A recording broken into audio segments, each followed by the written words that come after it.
ప్రభుత్వ వ్యతిరేక ఓటు చేలవద్దని తాను పవన్ కళ్యాణ్ కలిశామన్నారు సీఎం చంద్రబాబు. పేదవాడి ఇంటికి వెళ్లి పెన్షన్ ఇస్తే ఆ ఆనందమే వేరు అన్నారు చంద్రబాబు. విద్వేషాలు సృష్టించేందుకు వైసీపీ కుట్రలు చేస్తుందని ఆరోపించారు. తోక తిప్పితే ఎవరిని వదిలిపెట్టేది లేదంటూ మాస్ వార్నింగ్ ఇచ్చారు ముఖ్యమంత్రి చంద్రబాబు.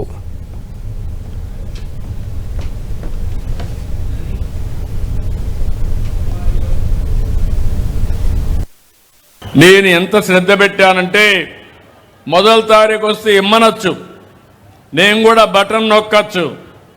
కానీ నేను నేరుగా వచ్చి ఆ పేదవాడి ఇంటికొచ్చి ఇంటి దగ్గర పింఛనిచ్చినప్పుడు నా అధికార యంత్రాంగం సరిగా పనిచేస్తున్నారా లేదా అని ఎప్పటికప్పుడు సమీక్షించినప్పుడు ఉండే ఆనందం మామూలు అప్పుడు రాదని చెప్పి కూడా నేను మీకు తెలియజేసిన. బటన్ నొక్కితే ఆ ఆనందం ఉండదు.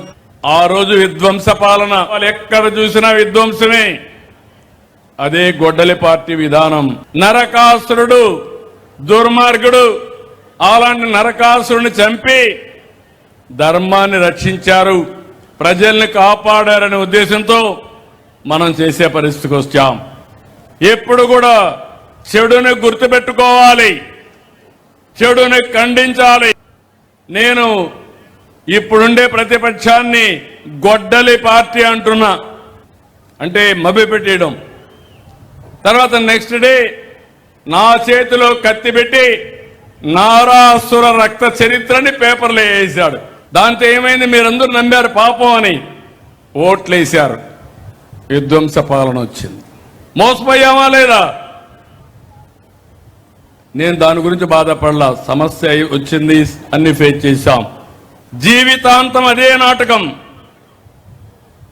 కోడికత్తి విశాఖపట్నం, గులకరాయి విజయవాడ, ఆయనే వేయించుకోవడం, తర్వాత దాన్ని సింపతి తెప్పించుకోవడానికి వాళ్ళే ఖండించడం. కడప నుంచి ఒక పాస్టర్ వెళ్తాడు ఎక్కడికి, పాడేరుకి.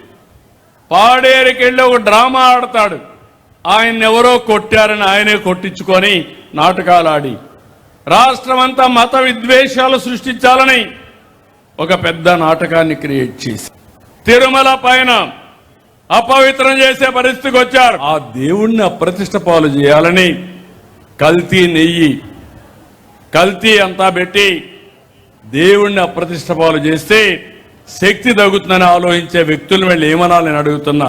ఒకప్పుడు కూడా మనం చూసాం, దేవతలు లేకుంటే రాజులు యజ్ఞాలు చేసేవాళ్ళు ప్రజాహితం కోసం, రాక్షసులు వచ్చి డిస్టర్బ్ చేసేవాళ్ళు. వాళ్ళతో యుద్ధం చేయాలి, మళ్ళీ యజ్ఞ ఫలితాలు తెప్పించి మీకు పంచాలి. నా పరిస్థితి కూడా అదే. దుర్మార్గులతో యుద్ధం చేయాలి, ఇంకో పక్క మీకు సమీక్షం ఇవ్వాలి, ఉద్యోగాలు ఇవ్వాలి, ఇవన్నీ చేయాల్సిన అవసరం ఉంది. నిన్న ఒక ఆయన అంటున్నాడు, ఇది గొడ్డలి పార్టీయే కాదు, ఇంకా కత్తులు కటారాలు తీసుకొస్తా అంటున్నాడు. ఇక్కడ ఉండేది సిబిఎన్, గుర్తుపెట్టుకోండి.